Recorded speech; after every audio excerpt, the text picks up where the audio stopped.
పనికో లెక్క, పైసలు ఇస్తే పక్కా.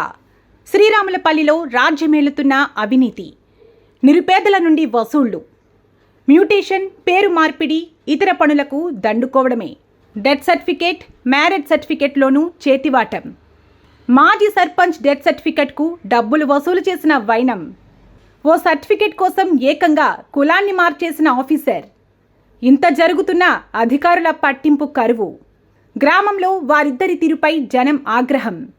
ఇటీవలే ఎంపీడీఓకు కంప్లైంట్. గతంలోనూ ఉన్నతాధికారుల విచారణ. అయినా చర్యలు శూన్యం. ఇలాంటి వారిపై చర్యలు ఎందుకు తీసుకోరని ప్రశ్నిస్తున్న జనం. ఆ గ్రామంలో అవినీతి పరాకాష్ట పెరిగిపోయింది. గత కొద్ది సంవత్సరాలుగా గ్రామంలోని గ్రామ పంచాయతీ ఆఫీసులో జరిగే అవినీతి పనులతో జనం ముక్కున వేలేసుకుంటున్నారు. ఇదేంటి, ఏ పని చేయాలన్నా డబ్బులు అడుగుతున్నారేంటని మదనపడుతున్నారు. పని కావాలంటే పైసలు ఇయ్యాల్సిందే తప్ప వేరే దారి లేక ఇన్నేళ్లు డబ్బులు సమర్పించి ఇవాళ రోడ్డెక్కాల్సిన పరిస్థితి వచ్చింది. ఎందుకంటారా?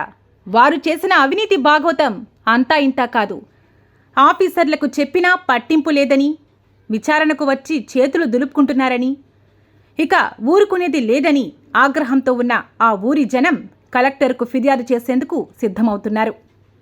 హనుమకొండ జిల్లా కమలాపూర్ మండలంలోని శ్రీరాములపల్లి గ్రామ పంచాయతీ ఆఫీసులో జరుగుతున్న అవినీతిపై జనం చెబుతున్న ముచ్చట్లు.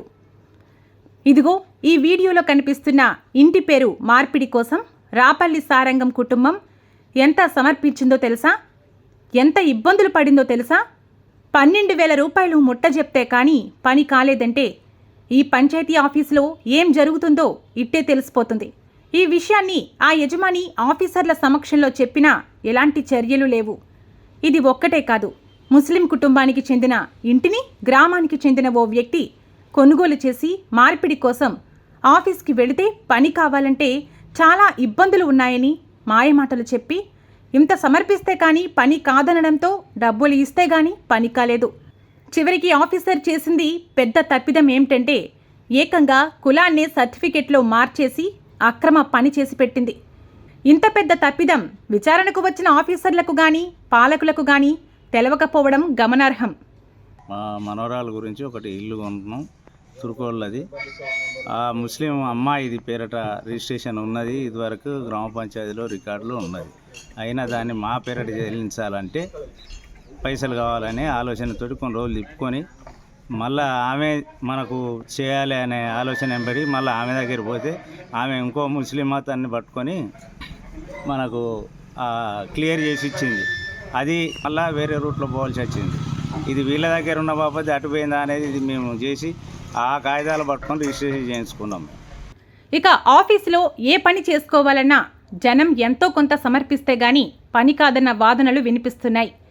పైసలిస్తే పని స్పీడుగా అయిపోతుందని, పైసలు ఇయ్యని వారి పరిస్థితి అంతేనని స్థానికులు ఆరోపిస్తూ చివరకు చనిపోయిన వారి కుటుంబాల వద్ద నుండి సర్టిఫికెట్లకు డబ్బులు వసూలు చేస్తుంటారు. ఏకంగా 500, 1000 రూపాయలు దండుకుంటున్నారని వాపోతున్నారు. చివరకు మాజీ సర్పంచ్ చనిపోయినా కూడా కనికరం లేకుండా 500 రూపాయలు తీసుకుని డెత్ సర్టిఫికెట్ ఇచ్చారని వారి బంధువులు ఆరోపించారు. డెత్ సర్టిఫికేట్ గురించి కూడా డబ్బులు తీసుకుంటున్నారు. మా వదిన గారు అంటే మాజీ సర్పంచ్ ఉండే, ఆయన భార్య, ఆమె డెత్ సర్టిఫికేట్ కూడా 500 రూపాయలు ఇస్తేనే డెత్ సర్టిఫికేట్ ఇచ్చింది. దానికి తోడు మ్యారేజ్ సర్టిఫికెట్లు, ఇతర పనులకు కూడా డబ్బులు వసూలు చేశారని, గ్రామంలో మునుపెన్నడూ లేని విధంగా అవినీతికి అవధులు లేకుండా పోయాయని బాధపడుతున్నారు.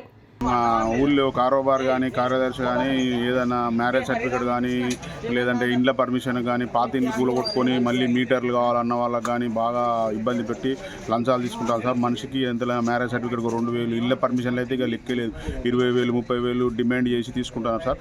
వాళ్ళ ఓ నిరుపేద పని కోసం ఏడాదంతా తిప్పుకుని పని చేయకపోగా 10,000 రూపాయలు ఇస్తే గాని పని కాదనడంతో అప్పు చేయలేక 10,000 రూపాయలు ఇచ్చే స్తోమత లేక ఇంటి పేరు మార్పిడి పని అక్కడే ఆగిపోయింది. అంతేకాదు, ఓ నిరుపేద చేనేత కార్మికుడు పింఛన్ కోసమని 3 ఏళ్లుగా అప్లై చేసుకుంటూనే ఉన్నారు. ఇప్పటికీ పింఛన్ మంజూరు కాకపోగా ఆఫీస్ చుట్టూ తిరుగుతూనే ఉన్నారు. ఆయనను 10,000 రూపాయలు అడిగారట. ఇలా ఇది ఒకటే కాదు, గ్రామంలో ఎవరిని పిండినా ఏదో ఒక సమస్య ఎంతో కొంత డబ్బులు సమర్పించిన ముచ్చటే. అదే 10,000 కావాలన్నది దేనికి? ఈ పింఛన్ గురించి 10,000 ఇస్తా చెప్తాను. చెప్తాను కారోబార్కి ఇట్లా అన్నారు. సాటు మార్గం మరి వ్యవస్థలు వాళ్ళు మాకు తెలియదు కానీ ఇవ్వన్నారు వాళ్ళు. మరి ఏం చేయాలి? నా దగ్గర లేదు సొమత. నేను డ్రైవర్ చేసుకుంటాను నా దగ్గర నా సొమత లేదు. జనం బాధలు ఆఫీసర్లకు కనపడవు, చెప్పినా వినపడవు. కడుపు కాలి ఆఫీస్కు వచ్చి కంప్లైంట్ చేసినా పట్టింపు కరువు. ఇంకేం చేయమంటారు? కలెక్టర్ గారు ఈ గ్రామంలో జరిగిన అవినీతి తతంగంపై సమగ్ర విచారణ జరిపించి బాధ్యులపై చర్యలు తీసుకోవాల్సిన అవసరం ఎంతైనా ఉంది. సార్, ఒక్క శ్రీరాములపల్లి గ్రామ పంచాయతీ అనుకుంటే పొరపట్టట్లే, ఇంకొన్ని గ్రామాలున్నాయి. వాటిని మీ ముందు ఉంచుతాం. శ్రీరాములపల్లి గ్రామంలో జరిగిన తతంగంపై స్థానిక ఆఫీసర్ను వివరణ కోసం పలుమార్లు ప్రయత్నించినా ఎలాంటి సమాచారం ఇవ్వకపోవడం జరిగింది. నేను శ్రీరాములపల్లి గ్రామస్తుని. నా పేరు తాడిమాల తారకం, సన్ ఆఫ్ నారాయణ. మాది మ్యూటేషన్ ఉండే ఇల్లు. మా నాన్న పేరు మీద నా పేరు మీద చేయడానికి వీళ్ళిద్దరు కుమ్మక్కై లంచాల కోసం మమ్మల్ని రోజు తిప్పుతున్నారు. ఇది 1 year నుంచి ఇదే సంఘటన మీద ఉన్నది. నాకు పెన్షన్ కోసం అప్లై చేసినా నన్ను ఏం పట్టించుకోవట్లేదు. నేను 52 years ఉన్నా. నాకు చేనేత పెన్షన్ ఎప్పటి నుంచో రావాలి. అది పోను, నేను డయాబెటీస్ పేషెంట్ను. అవన్నీ సర్టిఫికెట్లు కూడా నా దగ్గర ఉన్నాయి. మేము ఎప్పుడు పట్టించుకున్నా దాన్ని పక్కకు పెడుతున్నారు. ఈ గ్రామస్తులు అందరూ అట్నే ఎవరు లంచాలు ఇస్తే వాళ్ళ పనే చేస్తాను. వీళ్ళు ఆల్రెడీ 10,000 రూపీస్ అడిగిన నన్ను. అవి ఇవ్వకపోతే నా పేరు మీద చేయలేదు వాటిని. అవి అట్లనే ఉంచినా మొన్న మొత్తం. ఇప్పుడు నేను ఈ డబ్బులు ఇవ్వలేక నాకు ఈ తిరిగితే ఇబ్బంది అయ్యి నేను అప్పుల పాలయ్యి ప్లస్ నాకు ఆరోగ్యం మంచిగా లేక ఇబ్బంది పడుతుంటే నా పని అయితే ఇప్పటివరకు కూడా ఎవరు పట్టించుకుంటలేరు. దీన్ని మీరు కొంచెం పట్టించుకొని మమ్మల్ని అది చేయాల్సిందిగా కోరుతున్నాం. నా పేరు వెంగళ సారంగం, శ్రీరాములపల్లి. నేను ఆర్ఎంపీ డాక్టర్ను. మా మనవరాల గురించి ఒకటి ఇల్లు కొంటున్నాం, తురుకోళ్ళది. ఆ ముస్లిం అమ్మాయిది పేరట రిజిస్ట్రేషన్ ఉన్నది. ఇదివరకు గ్రామ పంచాయతీలో రికార్డులో ఉన్నది. అయినా దాన్ని మా పేరట చెల్లించాలంటే పైసలు కావాలనే ఆలోచనతోటి కొన్ని రోజులు తిప్పుకొని మళ్ళీ ఆమె మనకు చేయాలి అనే ఆలోచన వెంబడి మళ్ళీ ఆమె దగ్గర పోతే ఆమె ఇంకో ముస్లిం మతాన్ని పట్టుకొని మనకు క్లియర్ చేసి ఇచ్చింది. వేరే రూట్లో పోవాల్సి వచ్చింది. ఇది వీళ్ళ దగ్గర ఉన్న బాబతి అటుపోయిందా అనేది ఇది మేము చేసి ఆ కాగితాలు పట్టుకొని రిజిస్ట్రేషన్ చేయించుకున్నాం. ఇది విషయం. ఇంకా డెత్ సర్టిఫికేట్ గురించి కూడా డబ్బులు తీసుకుంటున్నారు. మా వదిన గారు అంటే మాజీ సర్పంచ్ ఉండే, ఆయన భార్య. ఆమె డెత్ సర్టిఫికేట్ కూడా 500 రూపాయలు ఇస్తేనే డెత్ సర్టిఫికేట్ ఇచ్చింది. ఇట్లా నడుస్తున్నది గ్రామంలో. 20,000 ఆ అమ్మాయి ఎక్కువ తీసుకున్నది మా ఖరీదు మీద. అట్లా 20,000 మీరే పెట్టుకోవాలి, రిజిస్ట్రేషన్కి మీరే పెట్టుకోవాలి కదా, ఇది కూడా మీరే అది ఆమె తుర్కోళ్ళ అమ్మ. ఇప్పుడు ఇక్కడ లేదు, గుంటూరులో ఉన్నది. పోయి ఇసుల కోసమేనా అని చెప్పింది. ఎక్కడ? మన గ్రామ పంచాయతీ ఆమె చెప్పింది అది. అట్లా. నా పేరు విశ్వనాథం, శ్రీరాములపల్లి గ్రామం వస్తుంది, కొత్తవాడ 6వ వార్డు మాది. నేను 10 సార్లు పింఛన్కి రాయమని నాకు అని చెప్పి 10 సార్లు ఇచ్చిన. కారోబార్కి ఇచ్చిన, ఆ మేడంకి ఇచ్చిన. అవన్నీ తీసుకున్నారు. మొత్తం ప్రొసీడింగ్ లెటర్ల కాంచెలు మొదలు పెడితే నేను సంఘం సర్టిఫికేట్ కాంచెలు మొత్తం పెట్టిన.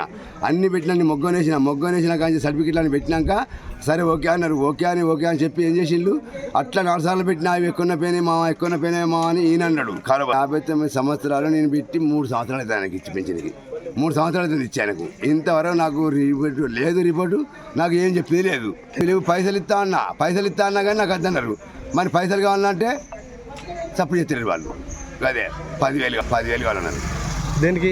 ఈ పింఛన్ గురించి 10,000 ఇస్తా చెప్తాను కారోబార్కి ఇట్లా అన్నారు. సాటు మార్గం మరి వ్యవస్థలు వాళ్ళు మాకు తెలియదు కానీ ఇవ్వన్నారు వాళ్ళు.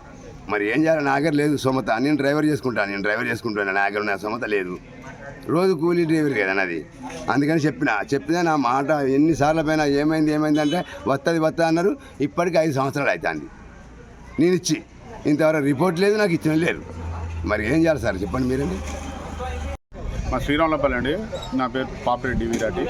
మా ఊళ్ళో కారోబార్ కానీ కార్యదర్శి కానీ ఏదైనా మ్యారేజ్ సర్టిఫికేట్ కానీ లేదంటే ఇండ్ల పర్మిషన్ కానీ పాత ఇండ్లు కూలగొట్టుకొని మళ్ళీ మీటర్లు కావాలన్న వాళ్ళకి కానీ బాగా ఇబ్బంది పెట్టి లంచాలు తీసుకుంటారు సార్. మనిషికి ఎంత మ్యారేజ్ సర్టిఫికేట్ 2,000, ఇళ్ళ పర్మిషన్లు అయితే ఇక లెక్కలేదు 20,000 30,000 డిమాండ్ చేసి తీసుకుంటారు సార్. వాళ్ళ ఇద్దరి మీద కంపల్సరీ చర్య తీసుకోవాలి. ఈ గ్రామస్తులు చాలా ఇబ్బంది పడుతున్నారు. మ్యారేజ్ రిజిస్ట్రేషన్లకు కూడా ఆల్రెడీ రిజిస్ట్రేషన్ చేసుకుని వచ్చి సర్టిఫికేట్ కావాలన్నా కానీ 2 2000 3000 డిమాండ్ చేసి తీసుకుంటారు సార్. ఆల్రెడీ ఒకసారి కారోబార్ మీద ఎంక్వైరీ జరిగింది, ఆయన కార్యదర్శి మీద ఏం చర్య తీసుకోవట్లేదు. ఖచ్చితంగా కార్యదర్శి పక్క బాగా సంపాదించి బాగా డబ్బులు ప్రతిదానికి ఒక లెక్క పెట్టుకొని చేస్తారు సార్. మీరు కలెక్టర్ గారు కొంచెం చర్య తీసుకోవాలి, లేకుంటే మేము కలెక్టర్ దగ్గరికి పోయి కంప్లైంట్ చేద్దామని ఆలోచన చేస్తాం సార్. సింగిల్ యూజ్ ప్లాస్టిక్ను నివారిద్దాం, పర్యావరణాన్ని పరిరక్షిద్దాం, ఆరోగ్యమైన వాతావరణాన్ని నెలకొల్పుదాం. మనం ఆరోగ్యంగా ఉందాం, మన పిల్లలను కూడా ఆరోగ్యంగా ఉంచుతాం, మన భవిష్యత్తును కూడా ఆరోగ్యంగా ఉంచుతాం. కాబట్టి మీరందరూ కూడా దయచేసి సింగిల్ యూజ్ ప్లాస్టిక్ను బ్యాన్ చేయండి, పర్యావరణాన్ని పరిరక్షించండి.